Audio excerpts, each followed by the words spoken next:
আমাদের অনেক দিনের আশা প্রত্যাশা, আমরা সীতাকুণ্ড যাব। আমাদের এই কজন আমরা আজকে ট্রিটমেন্ট যাচ্ছি। আমরা অনেক ভালো একটা ট্রিট। মান্নান ভাই যাচ্ছেন, আপনি যাচ্ছেন কোথায় যাচ্ছেন? এখানে আরাফাত ভাই আছে, আমরা সবাই গেঞ্জি খুলে ফেলছি। এই যে আমাদের সবাই খালি টেনশনে আছে কোন সময় ট্রেন ছাড়বে, কোন সময় ট্রেন ছাড়বে। আমি বলছি তাড়াতাড়ি সাইরা দিবে, তবুও মান্না ভাই খুব টেনশনে আছে, শুয়েই পড়ছে একবারে। দেখেন ভাই, হঠাৎ করে রাতের বেলা থেকে গানের আওয়াজ, আমি তো চিন্তায় পড়ে গেলাম ট্রেনের ভিতরে আবার গানের আওয়াজ কোথার থেকে। চাই দেখলাম যে না, কিছু পোলাপান, দুষ্ট পোলাপান গান বলতেছে। তারপর বললাম দেখি কারা গান বলে। দেখলাম, চিন্তা করলাম গানটা শুনি, যেহেতু এটা ইসলামিক গান না, তবু গানটা শুনে দেখি কেমন লাগে। আমার মন বসে না শহরে, পাথরের নগরে, তাই তো আইলাম সাগরে, তাই তো আইলাম সাগরে। মন বসে না শহরে, পাথরের নগরে, তাই তো আইলাম সাগরে, তাই তো আইলাম সাগরে।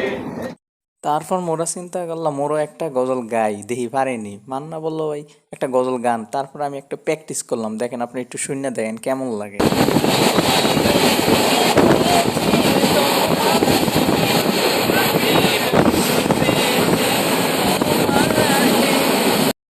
ভাই অনেক সুন্দর গলা কিন্তু ছিল, এই ট্রেনের আওয়াজে কিছু শোনা যায় না, তো আপনারা রাগ করেন না। দেখেন ভাই সীতাকুণ্ড আসার পর অবস্থা কি হয়েছে, তারপর একটা মোটিভেশন দিলাম। সম্মানিত ভিউয়ার্স, আজকে আমাদের সেই কাঙ্ক্ষিত সীতাকুণ্ড চলে এসেছি। এখন আমরা আমাদের ক্লাস ফ্রেন্ডরা আমরা সীতাকুণ্ড আমরা পাহাড়ে উঠছি, দেখার চেষ্টা করতেছি, দেখি আমরা কতটা করতে পারি। সকলে ভয় দেখাচ্ছে, আমরাও একটু কনফিউজ আছি। এর আগে আমি উঠছিলাম, আপনি হয়তো ভ্লগে দেখছিলেন। এখন আমার রোদের ভিতরে দেখি কিরকম একটা ফিলিংস আসে। তারপরে দেখলাম আমাদের সামনে একবার পায়ের সমস্যা, সে উঠে গেছে। তারপর আমাদের মনের ভিতরে একটা তৃপ্তি হলো, না আমরাও পারবো। আমাদের দেখে মানুষ কীভাবে ভয় দেখে, আমরা তো বয়স শেষ। একজনকে জিজ্ঞেসলাম ভাই কয়টা বাজে উঠছেন, সে বললো ফজরের আগে উঠছি, এখন নামতেছি। উঠছিলেন নাকি ভাই? কয়টা বাজে রওনা দিচ্ছিলেন?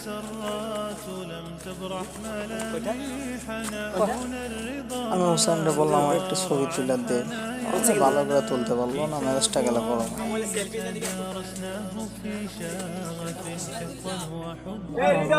আনন্দে গান গাচ্ছে, দেখেন মুখের গান গাচ্ছে কি।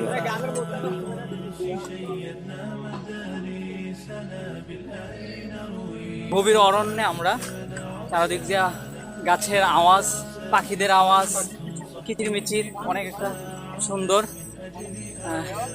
আপনারা জানেন যে পাহাড়টা অনেক উঁচু, আমরা চেষ্টা করব পুরো উচ্চ উঠতে।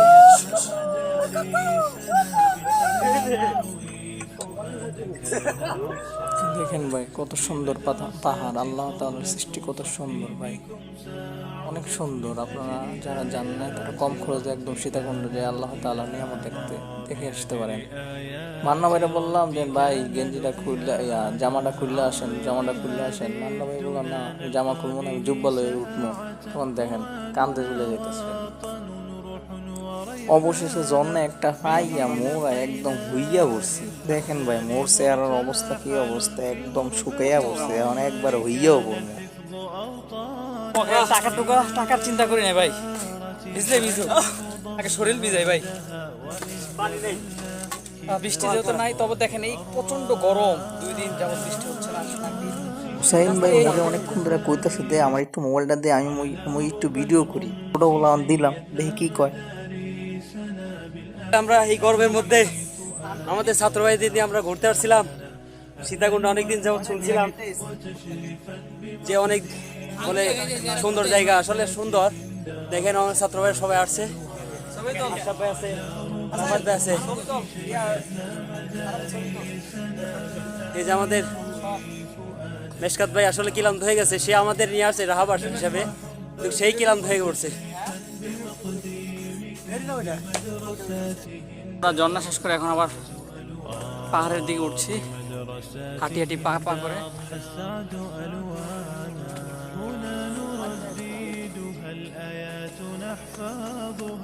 সুন্দর একটা ভিউ পাওয়া যাচ্ছে, ওই যে সাগর দেখা যাচ্ছে, আর সামনে সীতাকুণ্ড বাড়িঘর। অতি দুঃখের সাথে জানাতে যাচ্ছে যে এই যে আমাদের এই 3 ভাই আর যাইতে পারলো না, তারা এখানে তাদের গন্তব্য সেরে দিল। ভাই আমি একটা সাহস দিই, আপনারা কখনো মোটা হইবেন না ভাই, মোটা না হয় আল্লাহ তাআলা অনেক ভালো করছে ভাই। এরা এই মোটার কারণে আজকে উপরে আর উঠতে পারলো না। কিছুক্ষণ ওঠার পরে ওয়াও সুন্দর একটা ভিউ ভাই, না দেখলে বিশ্বাস করবেন না এত সুন্দর ভিউ যে সীতাকুণ্ড।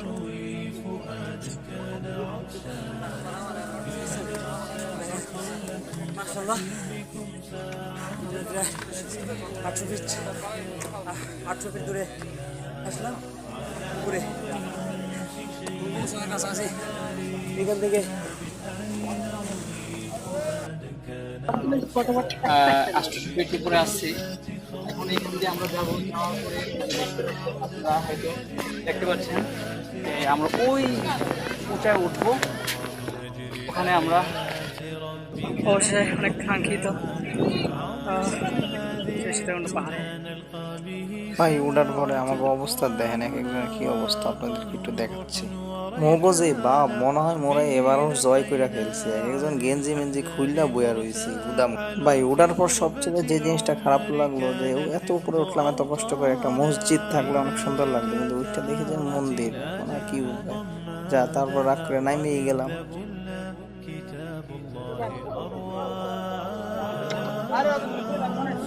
দেখি হুসাইন ভাই কি মত এত ফিট উপরে ওঠার পরে।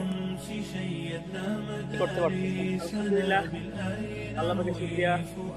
আমাদের যে আশাটা, আমাদের যে উদ্দেশ্যটা ছিল, যে পাহাড়ে ওঠার উদ্দেশ্য ছিল, সেই পাহাড়ে আমরা উঠতে পেরেছি। আসলে পাহাড়ে না উঠলে আসলে আল্লাহর সৃষ্টিজগৎটা দেখা অসম্ভব। মোরা নামতে গিয়ে দেখি একটা গাছ, গাছের ভিতরে কিছু ফল মাইনসে দিয়েও খায়, মোরাও চিন্তা করলাম মোরাও কিছু ছিঁড়ি, এই জন্য হুসাইন ভাই ছিঁড়া শুরু কইরা দিল।